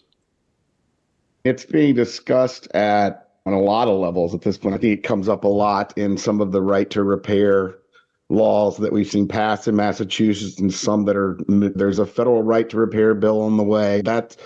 Those types of bills are what ultimately is going to address who owns the data generated by vehicles, who owns to use that data. And I think there are compelling arguments for manufacturers and automakers to have some of that data. They need a lot of the data that is generated by AVs for safety purposes. They need to evaluate how passengers are responding in certain types of events and other things. I don't think we're asking for a blanket prohibition where every consumer gets to tell the manufacturer what data they're going to be able to have to address some of these issues. But I think when it comes to personally identifiable information and other things, that has to be put within the control of the consumer. It seems like it would be simple enough to have an opt-in option available when somebody swipes their credit card for one of these rides. I think that seems simple, but I just don't know that's something without a requirement being placed that's going to be put into place. I think it would have to be federally required. I'm not sure what the odds of that would be. I know there are some compelling arguments for manufacturers to have access to your data, whether particularly, I think, as we move towards vehicles having not even just AVs, but vehicles having subscription models where you're buying different components of your vehicle, like heated seats and other things. We're hoping safety components don't make it into the subscription world, but we're already seeing some signs of that. There's a lot to be done here. There's very little federally around this issue, and states are struggling to keep up. And I think I'm hoping that in the next decade, NHTSA is able to get on top of this issue and issue some sort of rule, at least to protect protect consumers from more of the egregious or some of the worst incidents we've seen in this area, like folks at Tesla passing around videos of drivers, because that really undermines the general public's faith in some of the technology that we really want to see that relies on cameras like driver monitoring systems. Having a firm rule in place there to prevent some of the bad actors from doing these types of things would really be great to help push some of the safety technology that I think we're going to need in the next few years as this conditional autonomy and level 3, you can sleep while your car's driving down the interstate type of stuff comes to market. Hey, I've been sleeping in cars for years. I don't even need self-driving. And with that, this episode is brought to you by the word egregious, a word that Michael just made up.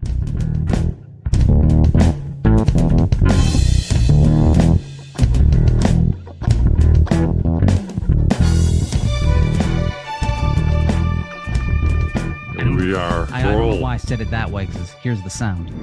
You've now entered the Tao of Fred. Anyways, this week is the Autonomous Vehicle Consumer Bill of Rights number 11, liability.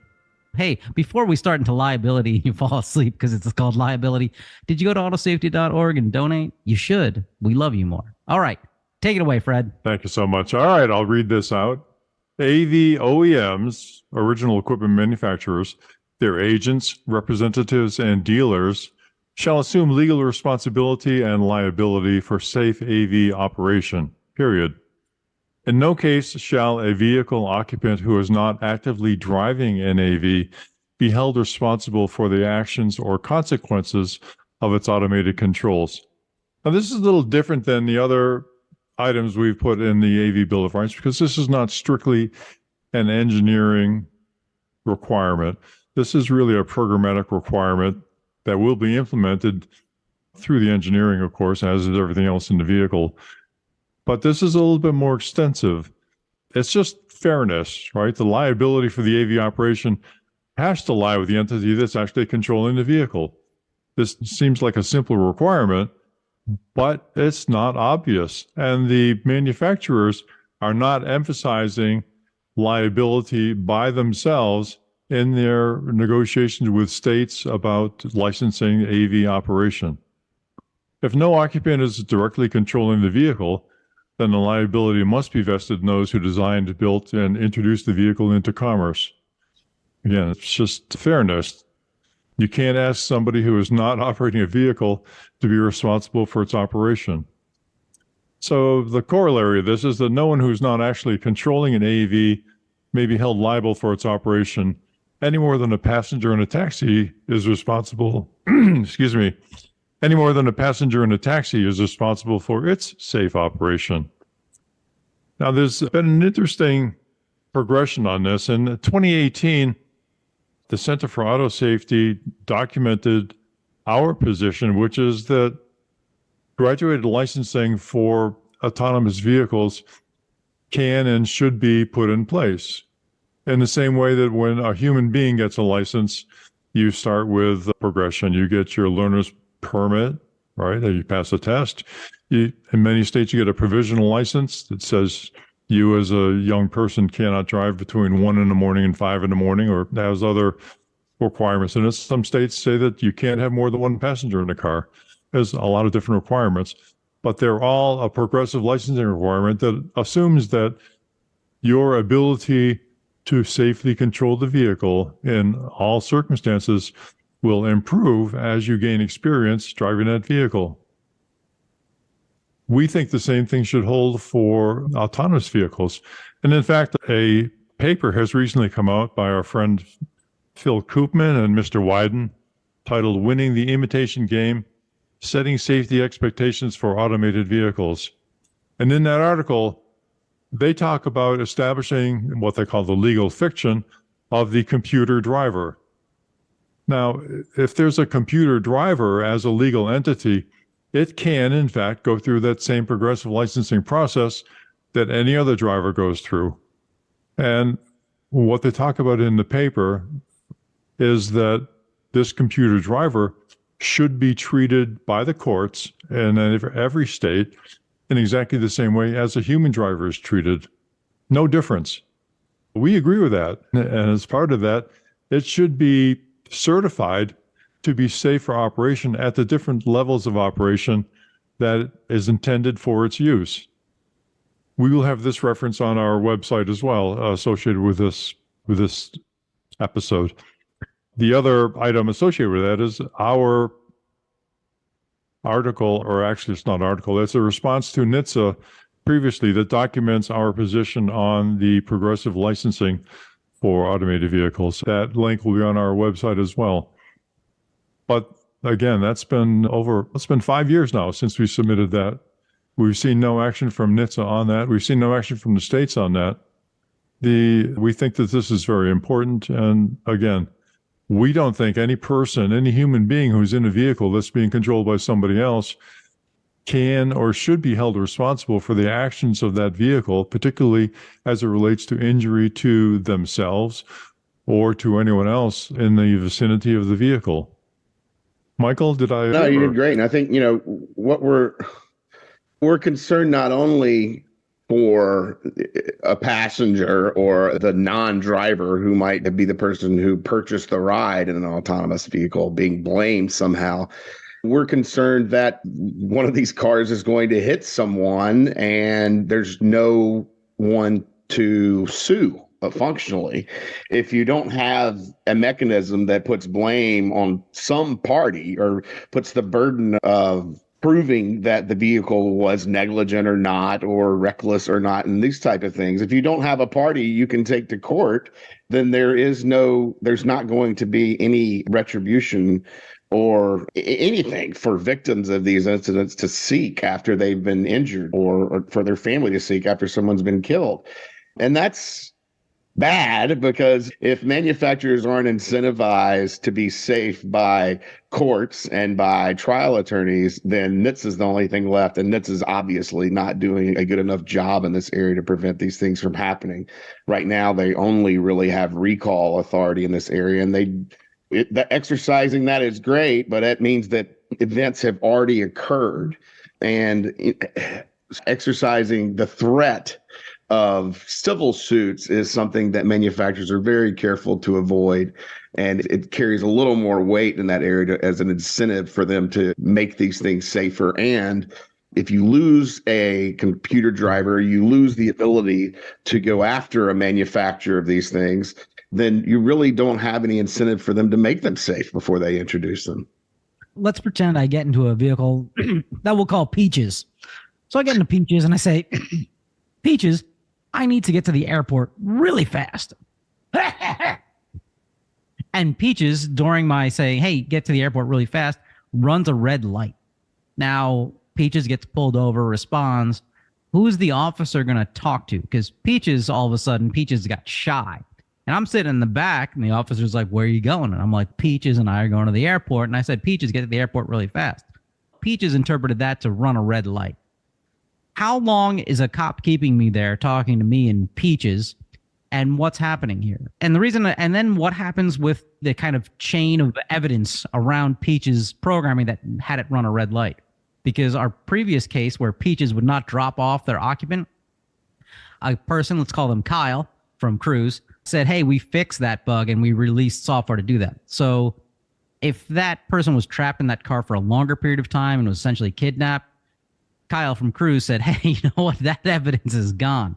We've just overwritten that software. Have a nice day. It's quote unquote fixed." There seems like there's a whole, you could drive a self-driving truck through all of these things that seem wide open. I know I've just asked 4 different questions at once, but I'm pulled over for Peaches violating a traffic law. How long is this going to suck for my life as they try and figure that out? Yeah. First of all, you're going to miss your flight. Yeah, you've so already I hope missed it your wasn't flight, important. so don't worry about that. Also, you violated, the vehicle's already violated one of the Consumer Bill of Rights tenets, which is that it has to follow local laws. It shouldn't be able to run a red light in the first place, regardless of how late you are to the airport. Glare Right? hit the lens, it misread things. There was a glitch. Peaches should have ignored you, Yeah. and Peaches is going to do what Peaches is going to do, but she should have ignored you. Another consideration here is that the officer who is inquiring about this traffic event will be unable to get any data out of the vehicle unless they get the cooperation from the original equipment manufacturer, as things currently stand.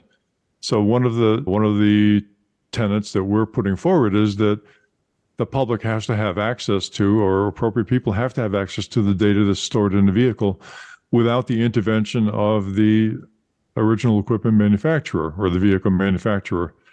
The cop isn't going to do that. And so depending on how the day is going, you may be there for a very long time unless the manufacturer has in fact provided some way for the cop to inspect the vehicle's safety, its operating system, its safety critical systems. Maybe there was something that failed in the car. Maybe there wasn't. There's a long list of technical items that need to be satisfied before the officer can make the simple observation that yes, this happened, or no, this didn't happen, and get the data associated with the event. None of the technical requirements that would support this very simple procedure are yet in place or required on any AV by any state, as far as we know. Because right now I get pulled over, the cop with license, registration, we'll have a conversation, we'll get that information from me. With an autonomous vehicle, is it filing a warrant to get that information now? Because there's no one there. Like, how does that proceed? Because I can easily see them running through traffic lights. Of course, there's a glitch in their camera systems. They're seeing their colors wrong. Something happens and they violate some law. Or they go speeding in a school speed zone because their cameras didn't read the sign, or because it was obfuscated or something like that. Like, how does that work? I pull you over, the cop pulls this car over. I can't imagine a cop actually wanting to ever pull these things over, because they're gonna be like, that's 6 hours of my day now for a minor traffic infraction. Remember, we had Chief Mason on a few weeks ago, and he was talking about the human aspect of being a cop, where you stop enforcing laws if it becomes overly burdensome to enforce the laws. Right. And if every time a police officer pulls over an AV, they have to go through a complete investigation that brings out warrants and gets you back to the manufacturer, and it's a huge burden on them and their day to simply do what's required to record this very common and hopefully benign traffic violation. They're not going to do it. And maybe that's one of the objectives of the licensing procedures people are advocating right now. I don't know. I can only speculate about that. Michael, what do you think is going on? I think that there's most of these situations, most times that I think we're not going to run into this issue of warrants and things being required to prove out whether someone ran a red light and that type of thing. So I would guess that if we figure out the problem that some law enforcement folks seem to be having just in pulling these things over. How do you issue a ticket? That type of thing. I'm pretty sure GM's going to happily pay all the tickets they get. I doubt they'll be going to traffic court and disputing them and causing an overwhelmingly large amount of red tape. And it's just, I don't think it's quite that complicated when it comes to issuing tickets. I think that when it comes to accidents, or not accidents, crashes and other incidents like that, maybe it becomes a little more complicated in that regard for law enforcement and for collecting crash data. And they'll probably need subpoenas in some cases if the manufacturer's not divulging the data from the vehicle and that sort of thing. So there's still a lot that states and law enforcement and the manufacturers need to do to communicate and catch up in this area. So let's say you're Fundamentally, they need a way to pull the AV over. There is no way to pull an AV over right now except physically blocking its path, as far as I can tell. I'm thinking is, so right now, if you get traffic tickets, parking tickets, whatever, moving violations, they're attached to you as an individual, not to you as a vehicle. And so now I'm an autonomous vehicle company, and I'm essentially having 100 clones of me out there driving. And so if each day, let's say like maybe once a week, each of my cars gets one ticket, like that's 700 tickets a week. At what point are they going to revoke your license? Because if you did this as an individual, you would lose your license after, I imagine, you'd very least you'd lose your insurance coverage, right? Yeah, maybe you should. If you keep violating motor vehicle traffic and maybe even laws that aren't related to safety, parking, and all sorts of things, maybe you shouldn't be operating.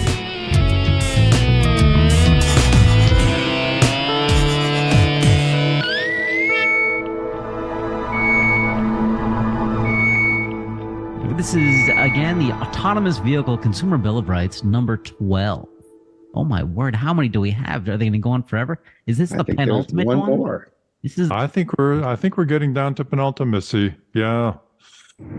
You've now entered the Tao of Fred. Moving ahead here, the number 12 is the AV shall collect and report operational data to support research and development to improve safety, performance, and reliability. And thanks to Michael for the initiative of putting this in. As a quid pro quo for operating on public roads to evaluate their AVs, there should be a corresponding requirement that such AVs are releasing their data to the public so that people can evaluate how safely these are operating and, more importantly, circumstances in which they are not operating safely. This gets back to a lot of the other issues that we're talking about, release of data and the accessibility of the performance data. But this stands alone because the AVs simply must expedite and make it easier for a responsible third-party request to recover and interpret the data that supports investigations of failures, fires, crashes, or cybersecurity violations, all of which can induce safety critical and life critical situations in an autonomously driven vehicle. And when I say AV, I'm of course being extensive and looking at SAE level 2 cars, SAE level 3 cars, level 4.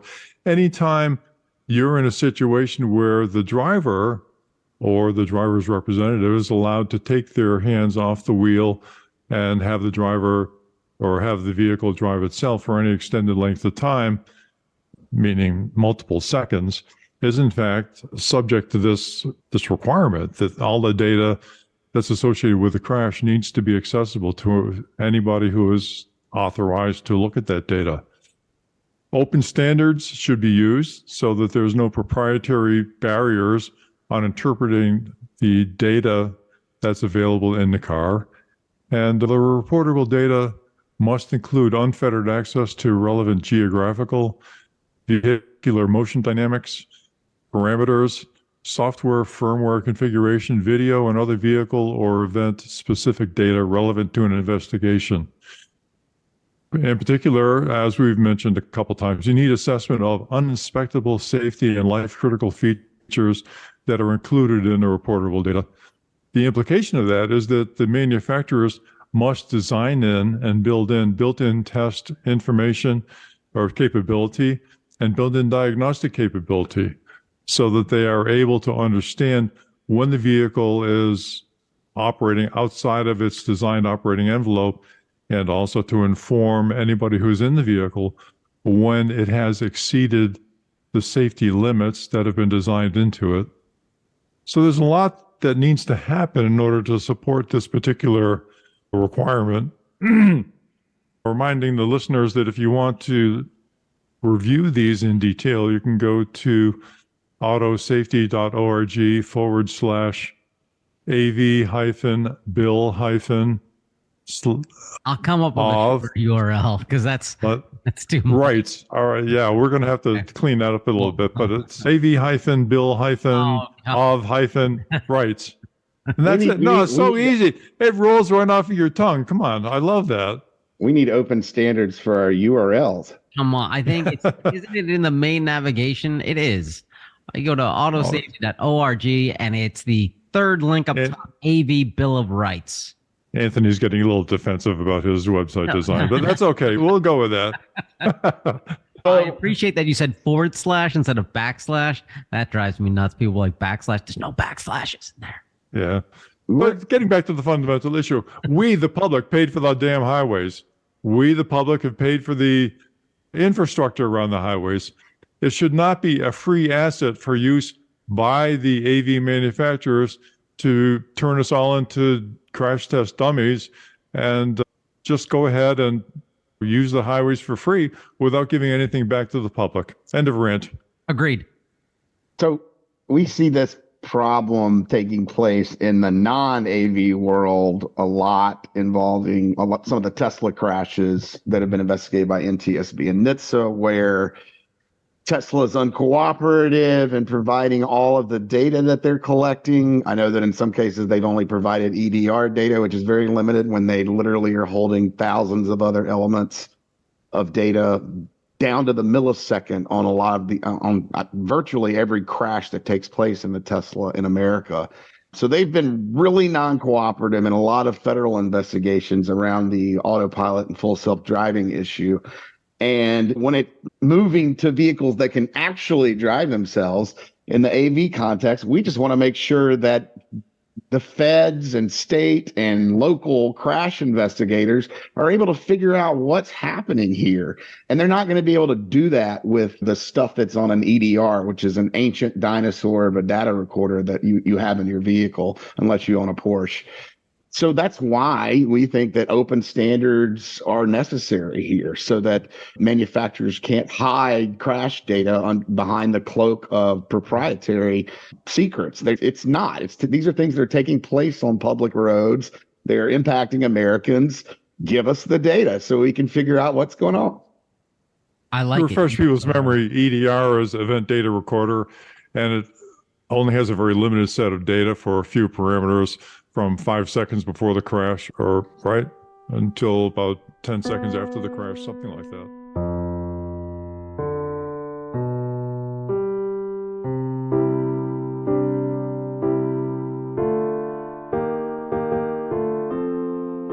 AV Bill of Rights, lucky number 13. Is this the final one? Yes, this is the last one. Yeah.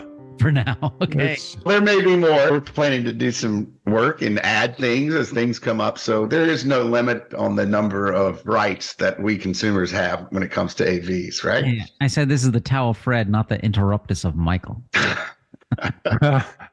This is, there's no end to what could happen, but as we've configured the AV Consumer Bill of Rights, we think it's a minimum set that must be included in every safe vehicle configuration. And this is the last one. These shall not increase the transportation sector environmental burden over their design lifetime. There's a lot of talk about how switching to EVs is going to save the world. It's going to solve all of our carbon problems and all that sort of stuff. None of this has been established in any kind of firm, well-developed analytical basis. Just to lay it out there, AVs must plan for safe handling, post-deployment protection of humans and the environment, and end-of-life sequestration or recycling of hazardous chemicals and materials used in AV manufacturing or operation. So just a couple of them to give you a taste of what this is all about. most of the batteries, maybe all of the batteries, have cobalt in them. And cobalt has lots of problems that are associated with it. See, it says here that the National Institutes of Health says in the mid 1960s, breweries began adding cobalt to beer as a foam stabilizer. Subsequently, heavy beer drinkers began to present with a distinct dilated cardiomyopathic syndrome called beer drinkers cardiomyopathy. You don't want to get that. There's a lot of other problems associated with it, endocrine problems, abnormal thyroid.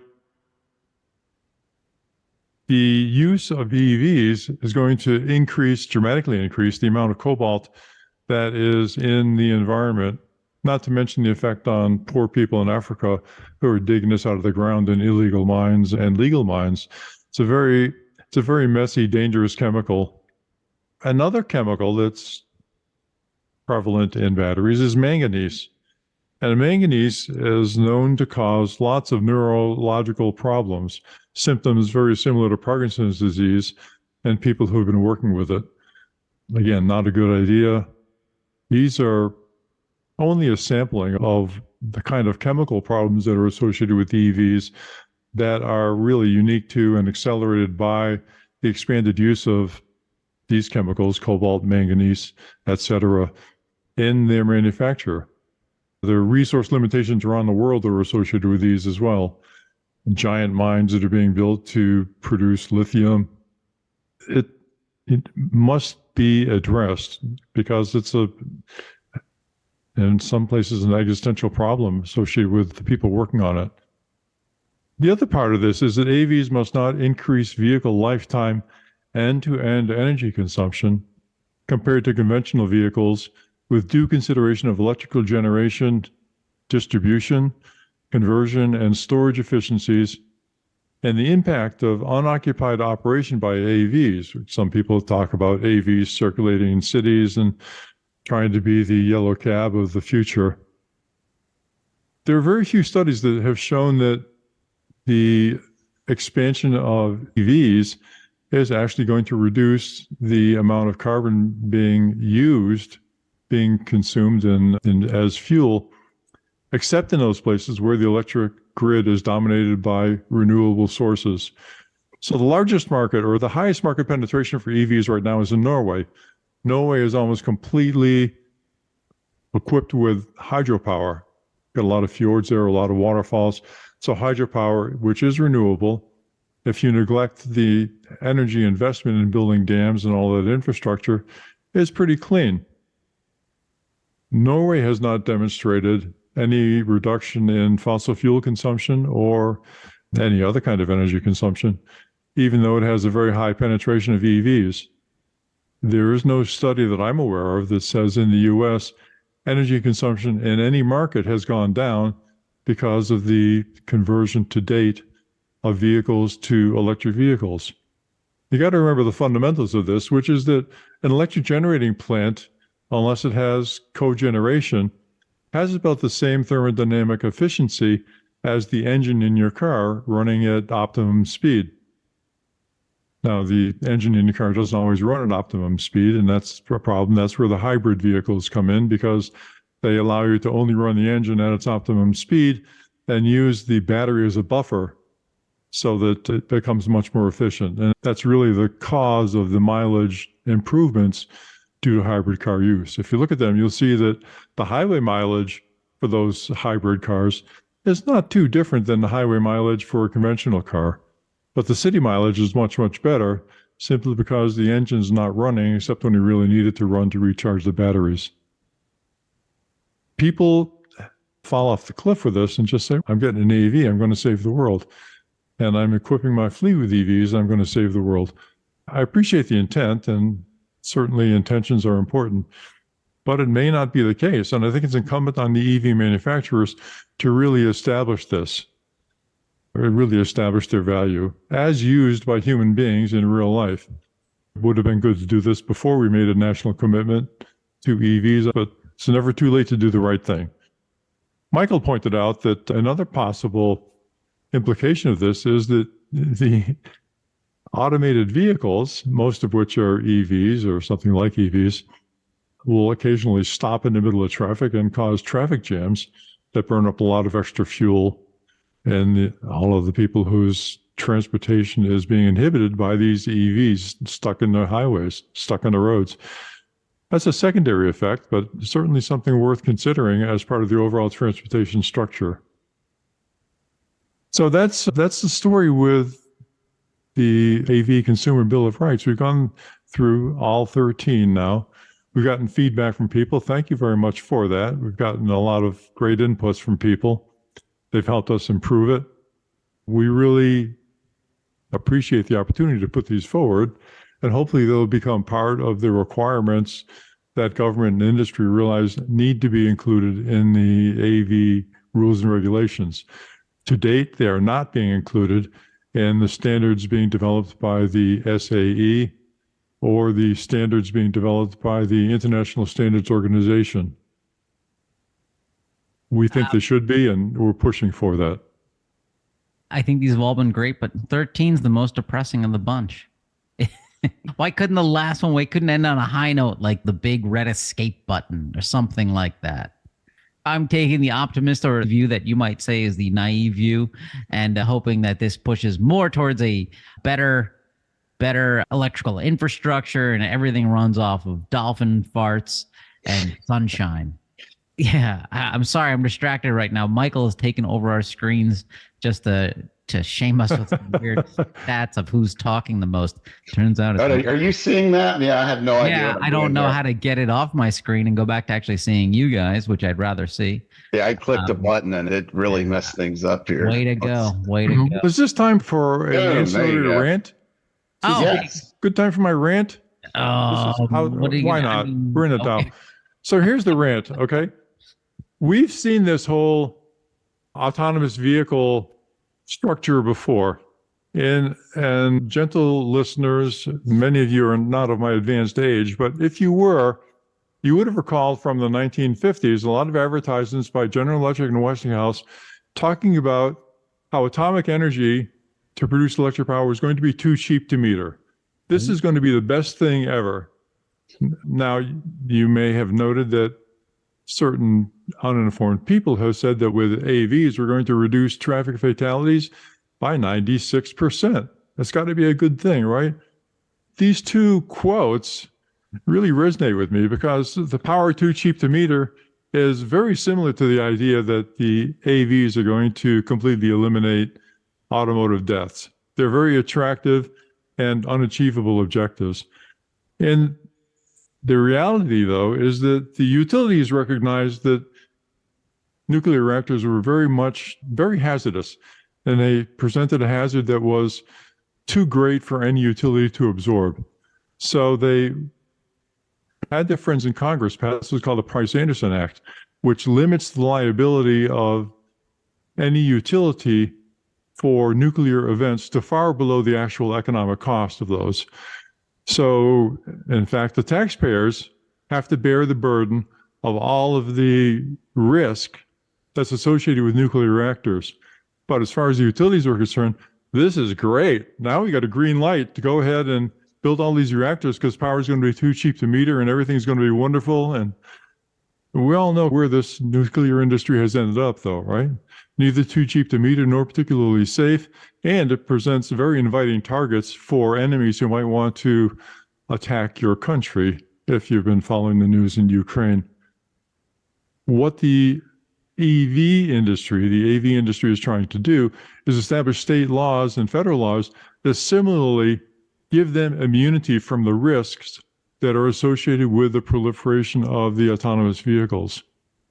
Now, how is that going to work out? If the model is the nuclear industry, I think we can assume that it won't work out well and that the public will have to assume all of the risks and costs associated with further development of the autonomous vehicles. This whole EV infrastructure, upgraded power lines, improved stations for charging, standards that will allow one charger to be used by another, standardization of the roads and highways and infrastructure and V2X technology. Someone's going to pay for that. And it's going to be you and me if the AV companies are successful working with their friends in Congress to indemnify themselves from both the risks associated with these vehicle operations and the costs associated with the proliferation of these technologies. End of rant. Welcome to hear your comment. Stay tuned for Fred and I's separate podcast on the wonders of nuclear power, where I will talk about the religious order needed.